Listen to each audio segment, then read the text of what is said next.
asked 3 designers to reinvent the same room 6 times, taking their inspiration from a range of contemporary fragrances.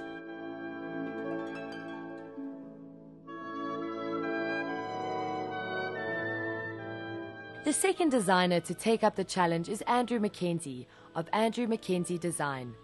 Looking at the space around me, I'm immediately aware that we're in a small space. And I love small spaces. I think it's a great opportunity for us to create intimacy, personality, and a sanctuary. I think the key for this particular space, from what I've noted, is that we want to open it up. We want to create good traffic flow, what we call in design good ergonomics. And that, for whether you're a single person or whether you're a family, it creates a psychological or subconscious effect of just relaxation and calmness and balance. The inspirational fragrance for Andrew's first room makeover is the crisp, light and elegant scent of freesia and jasmine. First of all, it's two flowers that I really, really like. And I didn't think that I wanted to take it literally, but the essence of it, the freshness, the cleanness, the white flowers, and that's what I want to try and capture, and a calmness. But at the same time, also understanding these great essences of jasmine, which is quite sweet and has an exoticism about it. It also translates or transfers us to echoes of the East or a fresh garden. And I wanted to bring those influences in, those subconscious influences, slightly exotic and even romantic. Andrew feels that, along with lighting, scent is the most important aspect of an interior when trying to create mood. To pull together his scent-inspired space, Andrew is going to remove most of the items in the room, keeping only a select few.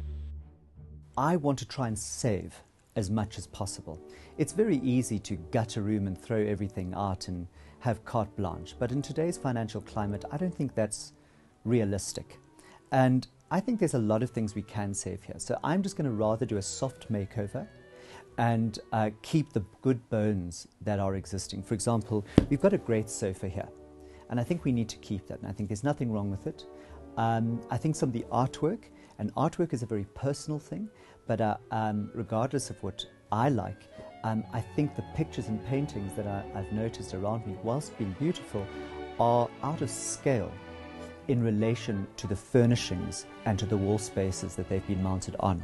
So I'm going to re-look at the artwork, and I'm going to start off, I always start off, and here's a good tip, with the floor.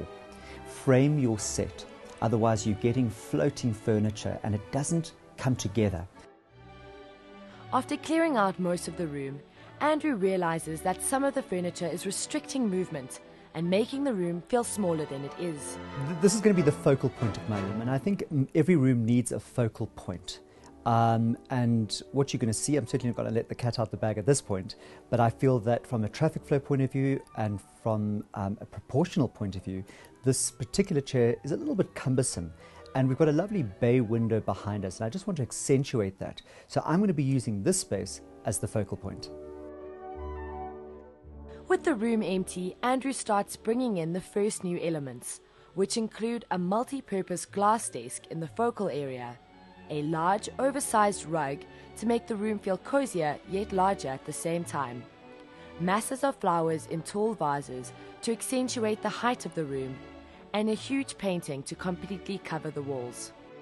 I wanted to, without painting the walls and going to that extent, and to show the viewer that you can actually do this makeover in a weekend, I went for overscaled paintings and using beautiful finds like these lovely French shutters and just leaning them on the floor. It's just really as simple as that. And who knows, you maybe even find something of these sort of elements in second-hand shops, but also to create structure.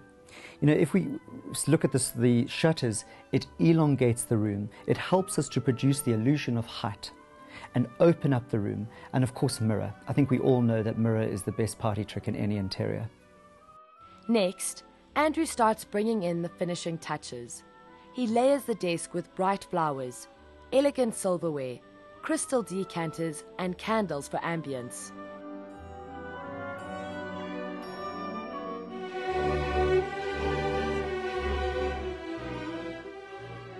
He then moves in side tables, an ottoman, and Asian-inspired chairs to replace the seating he removed.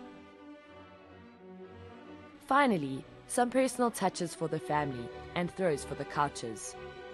Throws are just the best and easiest way to soften and cover up many flaws. It's like a beautiful throw in fashion around a woman. It just changes and it helps layers. It brings texture, intimacy. It is inviting. I think people need to start enjoying and living their spaces. And with that, the room is done.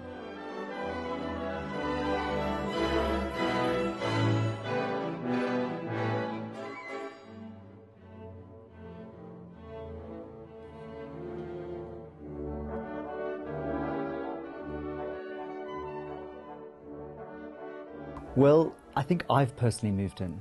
I know it's supposed to be for a client, but I hope you really like it. We've gone for a much fresher look, much cleaner look. I still haven't changed the curtains or wall colours and kept the bones of these sofas. And we haven't even added any scatter cushions. We've just thrown in some throws because we want to start layering. And of course, we've gone with a glass desk, something slightly more contemporary, just to throw it off a little bit so we don't head too far into the classic. And using glass, perspex, and of course mirror. These elements open up the space. They reflect light, of course again with ambience, reflection, and help with the problem that was initially in this room, and that was with space.